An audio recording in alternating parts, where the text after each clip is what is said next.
नमस्कार मित्रों, आज हम यात्रा करने जा रहे हैं पश्चिमी दर्शन के उस अद्वितीय क्षण में जिसने न सिर्फ एक दार्शनिक का जीवन बदल दिया बल्कि दुनिया की सोच, तर्क और सत्य की परंपरा को हमेशा के लिए नया मार्ग दिखा दिया। यह वह क्षण है जब एक वृद्ध व्यक्ति, जिसे पूरा एथेंस झूठा, भ्रामक और युवाओं को भड़काने वाला मान रहा था, फिर भी अदालत में खड़ा होकर बिना डरे, बिना हिलाए सत्य को उस साफ और निर्भीक स्वर में कहता है, जिसमें कोई बनावट नहीं थी, कोई दिखावा नहीं था, केवल आत्मा का प्रकाश था। यह क्षण है सुकरात की अंतिम रक्षा, जिसे हम प्लेटो की अपोलॉजी में पढ़ते हैं।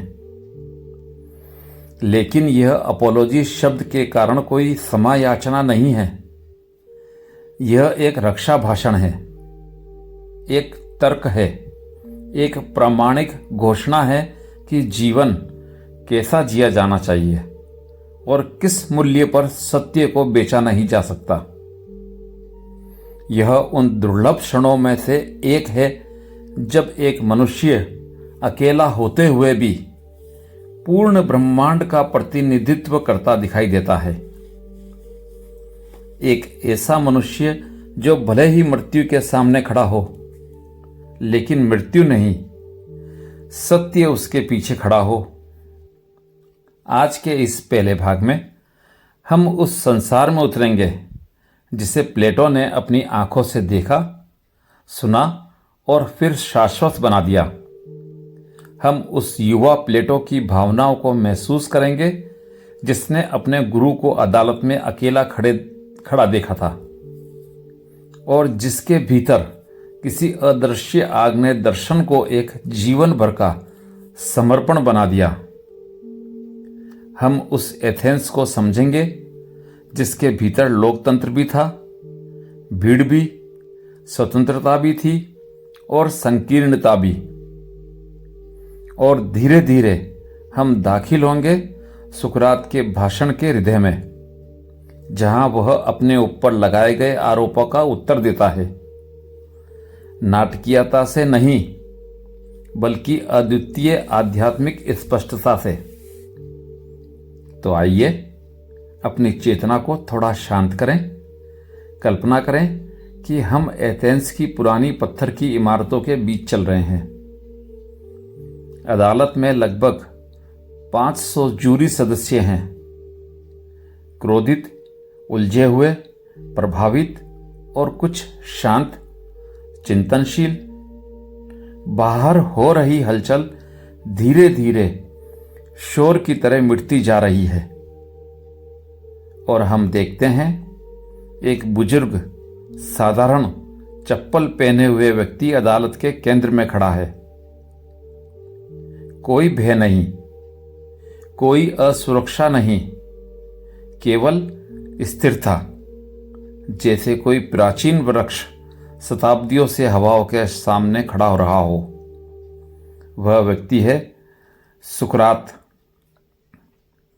और अब सुनिए प्लेटो की अपोलॉजी की शुरुआत। एथेंस का माहौल, समय और सुकरात की छवि। प्लेटो हमें यह भाषण वैसे ही सुनाते हैं जैसे वह किसी गहरे सदमे और विस्मय के बीच बैठे थे। यह केवल एक दार्शनिक ग्रंथ नहीं है, यह आंखों देखा सच है। कोई कल्पना नहीं, कोई उपमा नहीं, केवल ऐतिहासिक सत्य। एथेंस उस समय युद्धों, सत्ता की बदलती परिस्थितियों और लोकतंत्र की जटिलताओं से भरा हुआ था। जनता का विश्वास आसानी से डगमगा जाता था। राजनीतिक विचलन और युद्ध की थकान ने लोगों को ऐसे किसी भी व्यक्ति के प्रति शंकित कर दिया था जो व्यवस्था पर सवाल उठाता हो। सुकरात हमेशा से जनता को प्रश्नों के माध्यम से झकझोरने वाला व्यक्ति था। वह लोगों को उनकी अज्ञानता का बोध कराता था। यह कार्य प्यारा नहीं था, इसलिए वर्षों से उसके खिलाफ धीरे धीरे एक असंतोष जमा होता रहा।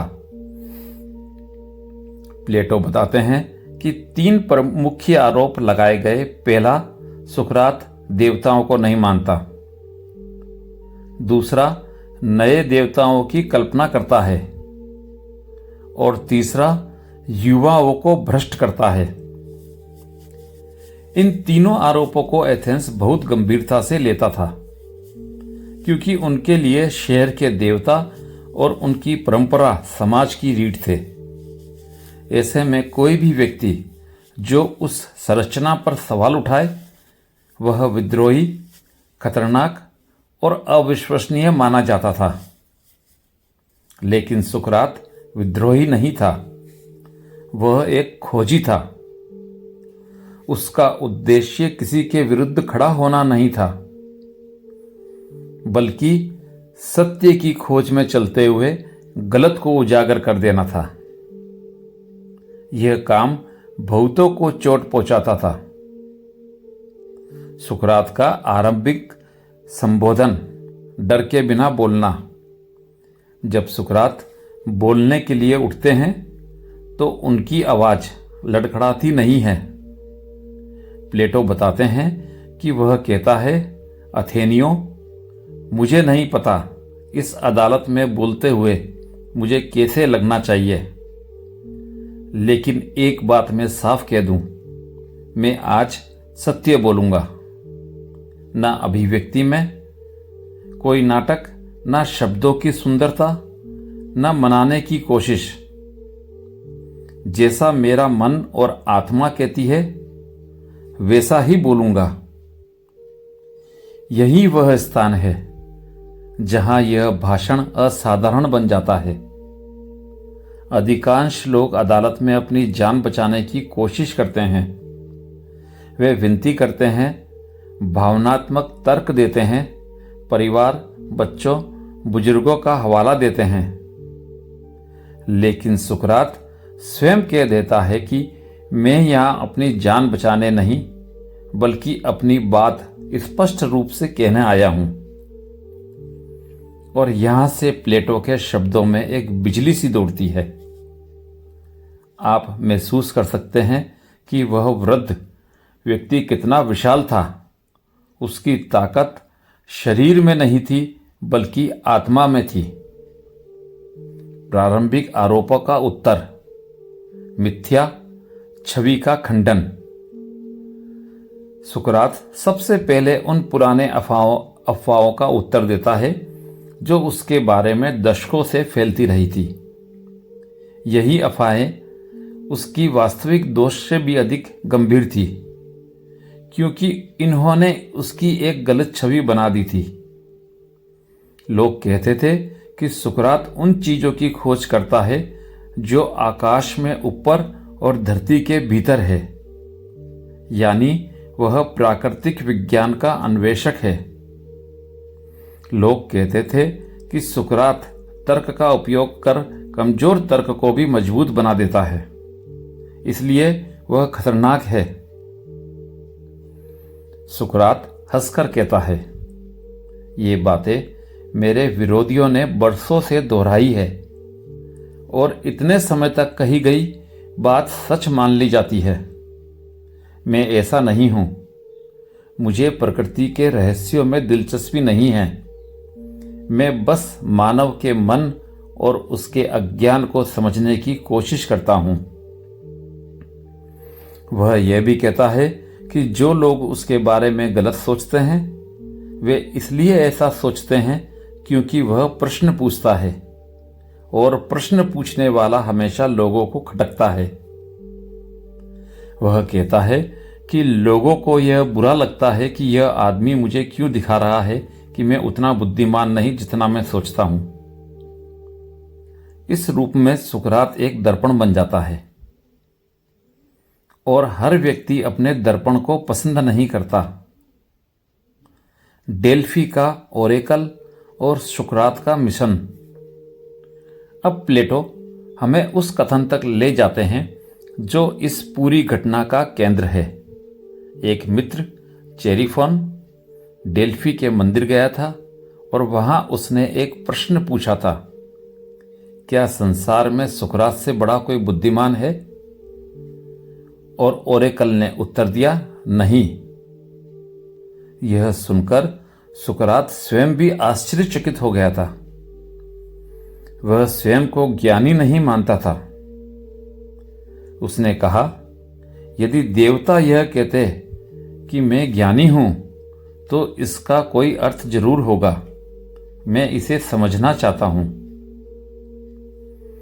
फिर शुरू हुआ वह सफर जिसने उसके लिए मृत्यु का रास्ता बना दिया।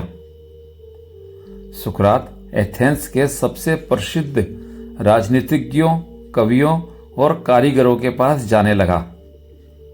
वह उनसे प्रश्न पूछता और हर बार उसे यही मिलता कि सामने वाला व्यक्ति जानता नहीं, पर जानने का भ्रम रखता है।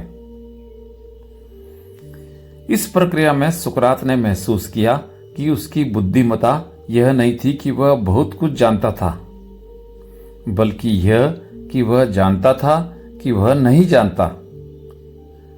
और यह समझ, मित्रों, दर्शन का जन्म स्थान है। क्यों लोग सुकरात के दुश्मन बन गए?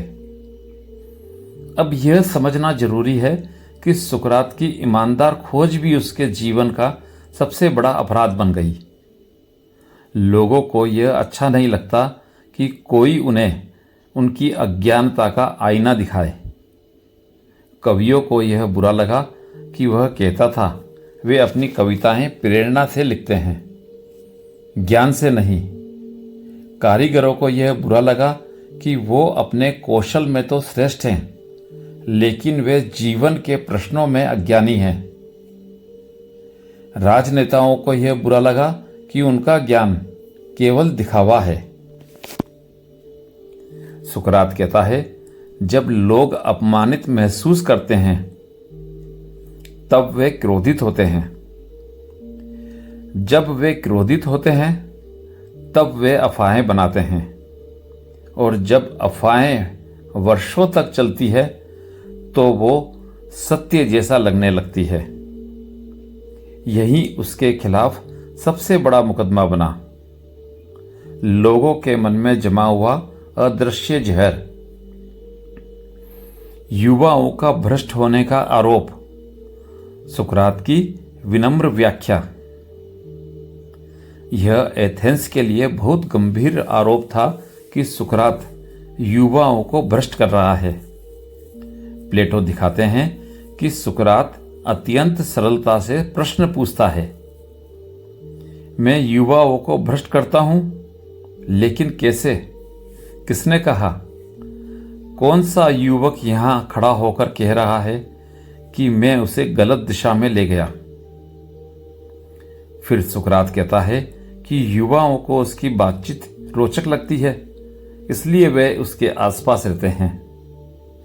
युवा उसकी प्रश्न शैली अपनाते हैं और लोगों से यही पूछना शुरू करते हैं कि वे क्यों सोचते हैं कि वे बुद्धिमान हैं।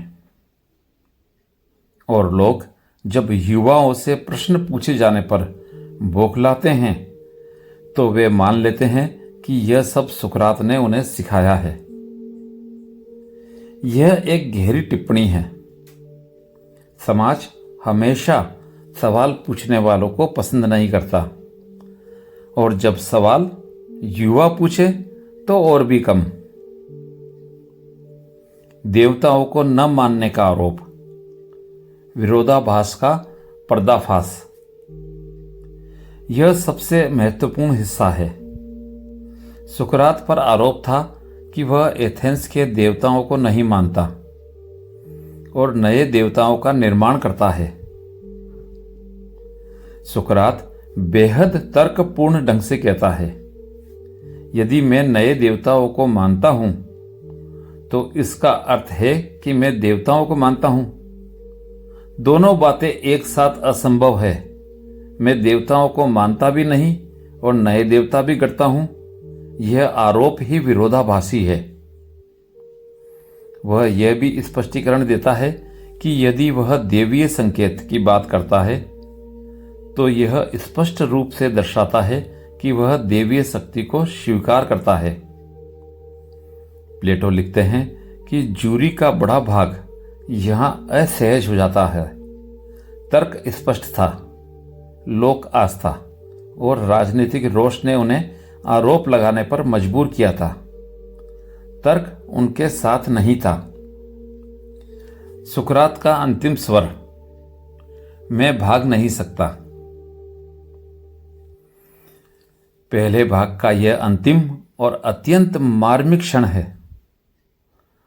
सुकरात कहता है, यदि आज मैं प्रश्न पूछना छोड़ दूं, ईमानदारी छोड़ दूं, आत्म परीक्षण छोड़ दूं, तो यह जीवन ही व्यर्थ हो जाएगा।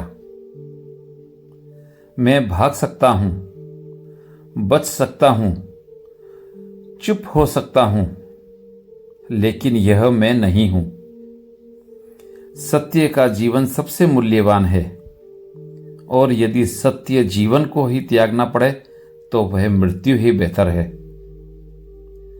यहां वह प्रसिद्ध वाक्य कहता है, एक बिना जांचा परखा जीवन जीने योग्य नहीं होता।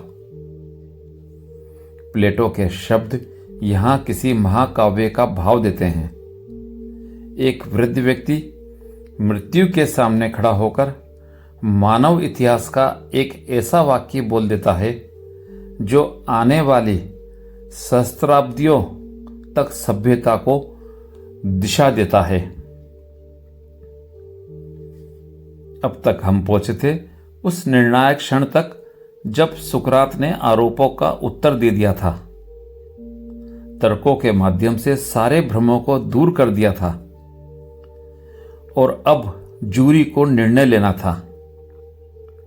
एथेंस की अदालत में 500 से अधिक जूरी सदस्य मौजूद थे, जिनके भीतर भावनाएं, क्रोध, पूर्वाग्रह और थोड़ा बहुत समझ सब मिला जुला था। सुकरात सत्य का पक्ष रखते हुए अपने स्थान पर अडिग खड़ा था, और यही स्थिति लोगों के भीतर दो तरह की प्रतिक्रियाएं उत्पन्न कर रही थी। कुछ उसे साहसी और विलक्षण मान रहे थे, लेकिन अधिकतर लोग उसकी निर्भीकता को अभिमान समझ रहे थे। और जब कोई समाज सत्य को अहंकार समझने लगे, तब वहां न्याय केवल एक औपचारिकता बन जाता है। प्लेटो अत्यंत मार्मिक ढंग से बताते हैं कि जूरी ने अंततः क्या निर्णय दिया। थोड़े से अंतर से सुकरात को दोषी घोषित किया गया।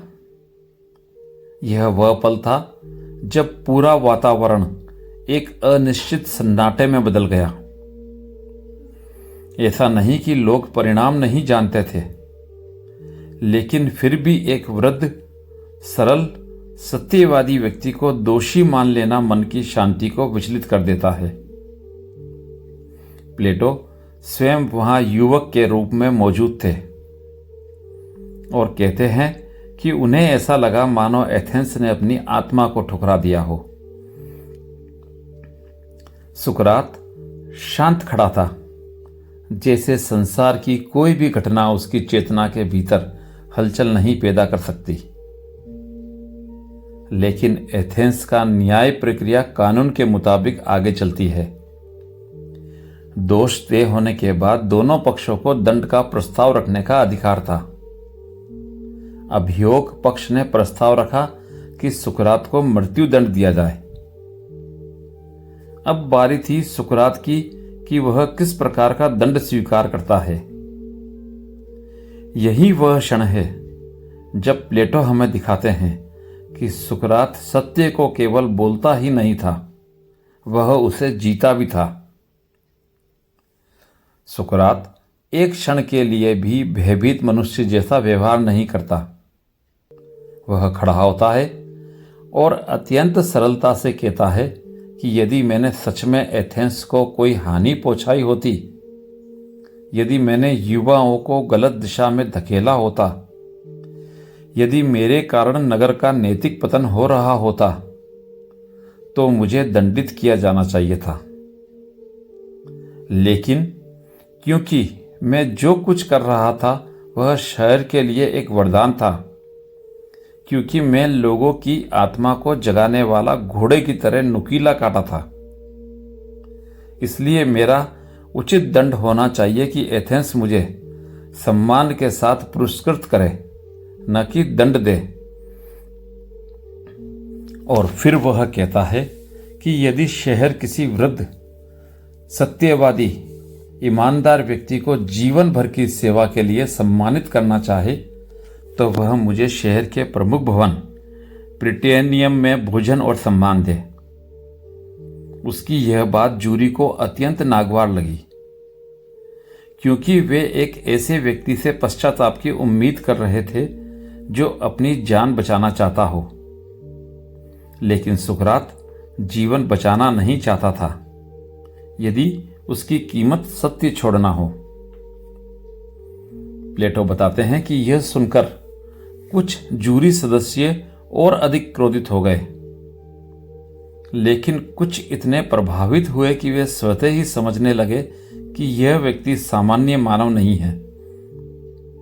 सुकरात इसके बाद कहता है कि वह कोई दंड प्रस्ताव नहीं कर सकता जो उसकी आत्मा को चोट पहुंचाए। कुछ मित्रों ने सुझाव दिए कि वह आर्थिक दंड प्रस्ताव कर दे ताकि मृत्यु से बचा जा सके, लेकिन सुकरात कहता है कि उसके पास धन नहीं है। बाद में उसके मित्रों ने अपनी ओर से दंड राशि देने की पेशकश की और सुकरात ने इस प्रस्ताव पर सहमति व्यक्त करते हुए कहा कि वह मामूली दंड के लिए तैयार है, केवल इसलिए कि लोग यह न सोचें कि वह कड़वाहट से और अनियमितता से मृत्यु आमंत्रित कर रहा है। लेकिन उसके भीतर का सत्य फिर भी यही था कि उसने कोई अपराध नहीं किया। जब अंतिम निर्णय हुआ तब अधिक अंतर से जूरी ने सुकरात को मृत्यु दंड देने का फैसला किया।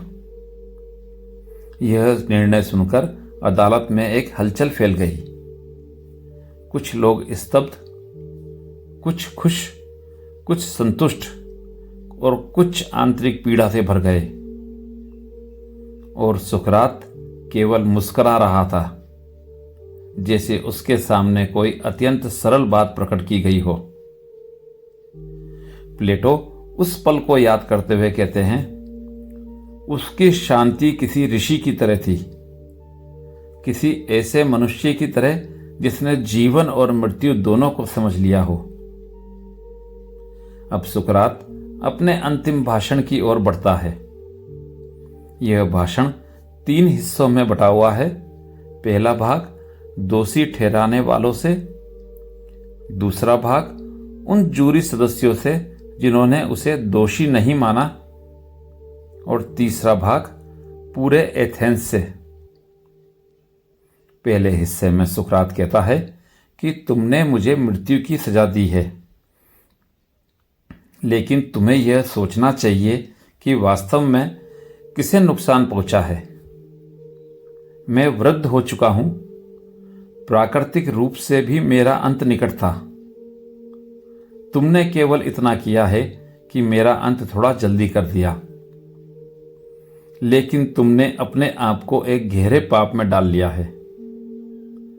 तुमने एक ऐसे व्यक्ति को मारने का निर्णय लेकर अपनी आत्मा को चोट पहुंचाई है जो केवल तुम्हारी भलाई चाहता था। वह कहता है कि जो लोग उसे मारेंगे वे अपनी आत्मा के भीतर एक दंश महसूस करेंगे जो जीवन भर नहीं भरेगा। फिर वह कहता है कि मैं जानता हूं कि तुम सोचते हो कि मृत्यु से बचने के लिए मैं तड़प उठूंगा, लेकिन मृत्यु का भय अज्ञान का भय है, क्योंकि हम जानते हैं कि क्या है मृत्यु के बारे में, क्योंकि हम जानते ही क्या है मृत्यु के बारे में। या तो मृत्यु गहरी नींद के समान होगी जिसमें कोई स्वप्न नहीं होता, और यदि यह सत्य है तो यह मानव के लिए सबसे सुखद विश्राम होगा। या मृत्यु एक यात्रा है जहां आत्मा नई जगहों पर जाएगी उन लोगों से मिलेगी जो पहले जा चुके हैं, उनके साथ संवाद करेगी, और यदि यह सत्य है तो मृत्यु अत्यंत सुंदर अनुभव होगा। दोनों ही विकल्पों में मृत्यु कोई भयावह घटना नहीं। भयावह तो अज्ञान, पाप और आत्मा का पतन है, और वह मैंने नहीं किया। इसके बाद सुकरात अदालत में मौजूद उन लोगों से बात करता है जिन्होंने उसे निर्दोष माना था। वह कहता है कि तुम्हारे भीतर अभी भी सत्य की ज्योति है, लेकिन यह भी समझ लो कि सत्य का मार्ग आसान नहीं होता। हमेशा ऐसा होता है कि जो व्यक्ति भीड़ के विरुद्ध जाता है वह अकेला पड़ जाता है। तुमने जो निर्णय दिया है वह तुम्हारी आत्मा की भलाई का प्रतिबिंब है, और मुझे उस पर गर्व है। मैं चाहता हूं कि तुम यह समझ लो कि यदि तुम सत्य चाहते हो तो तुम्हें भी अपने जीवन में विरोध, बाधाएं और संघर्ष मिलेंगे, लेकिन यदि तुम सच्चे रहोगे तो तुम्हारी आत्मा कभी डरेगी नहीं। फिर आता है उसके भाषण का सबसे स्पर्शकारी भाग, उसका युवा पुत्र और उसके मित्र। प्लेटो बताते हैं कि सुकरात कहता है कि जब मेरा छोटा बेटा बड़ा हो जाए तो उसे मेरे मार्ग पर चलाना। यदि वह अहंकारी बने, यदि वह सोचे कि वह सब जानता है जबकि वह नहीं जानता, तो उसे वही मार्ग दिखाना जो मैं लोगों को दिखाता था। उसे भी प्रश्नों के माध्यम से जागृत करना, उसे भी यह समझाना कि आत्मा की विनम्रता ही ज्ञान का आरंभ है। अब सुकरात का अंतिम मर्म स्पर्शी वाक्य आता है। वह कहता है, अब जाने का समय है। मैं मृत्यु की ओर और तुम जीवन की ओर। लेकिन किसके पास वास्तव में उत्तम मार्ग है, यह केवल देवता जानते हैं। यह वह क्षण था जहां एक व्यक्ति जिसे अदालत ने दोषी ठहराया था, वह अपने दोषियों के सामने ही उनसे अधिक दयालु, अधिक ज्ञानी और अधिक शांत दिखाई दे रहा था। निर्णय के पश्चात सुकरात को जेल में रखा गया। उसके पास अभी कुछ समय था। मित्र उससे मिलने आते थे। प्लेटो कहते हैं कि उस समय सुकरात बिल्कुल शांत था, मानो उसके भीतर कोई हल्की हवा चल रही हो। वह मृत्यु को लेकर उतना ही निश्चिंत था जितना कोई साधारण व्यक्ति सोने से पहले होता है। उसके मित्रों ने भागने की योजना भी बनाई, लेकिन सुकरात मुस्कुराकर कहता था कि भागना उसके सिद्धांत के विपरीत है। कानून चाहे जैसा हो, लेकिन कानून को तोड़कर जीवित रहना उसके लिए मूल्यहीन था। और फिर आया वह दिन जब उसे विष का प्याला पीना था। प्लेटो बताते हैं कि वह क्षण इतना शांत था कि मृत्यु भी उसे छूते हुए संकोच कर रही थी। सुकरात ने मित्रों से कहा कि रोना मत, क्योंकि मृत्यु केवल शरीर को ले जाती है, आत्मा को नहीं।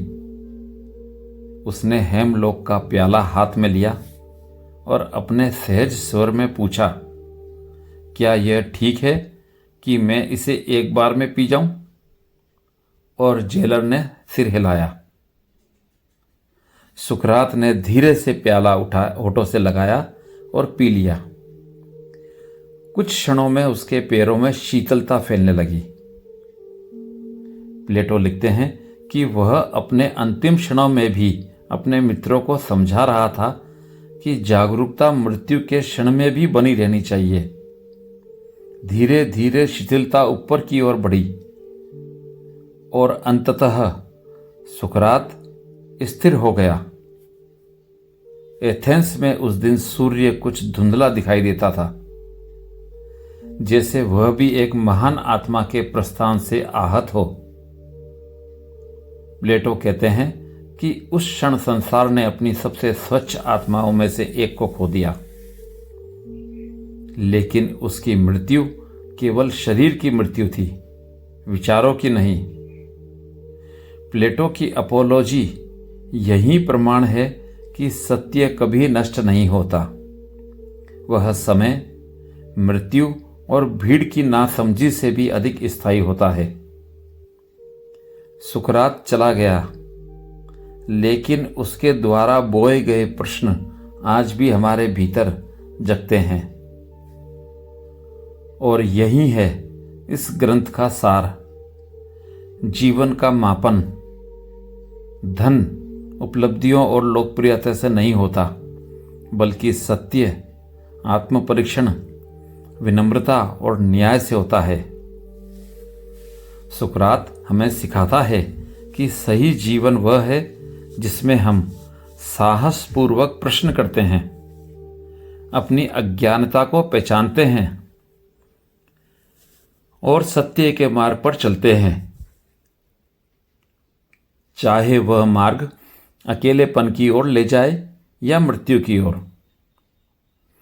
प्लेटो की अपोलॉजी महज एक भाषण नहीं है, यह मानव आत्मा के साहस की कहानी है।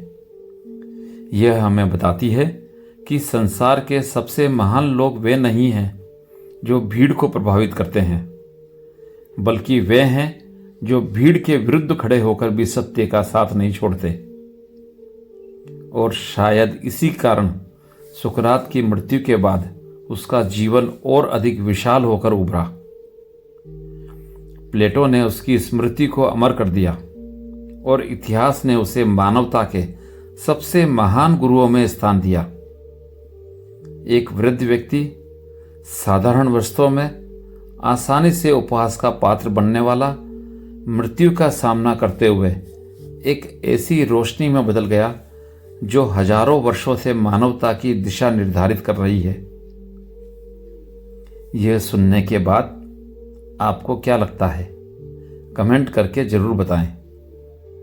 अच्छा लगा हो तो सब्सक्राइब करें, लाइक करें और शेयर करें। धन्यवाद।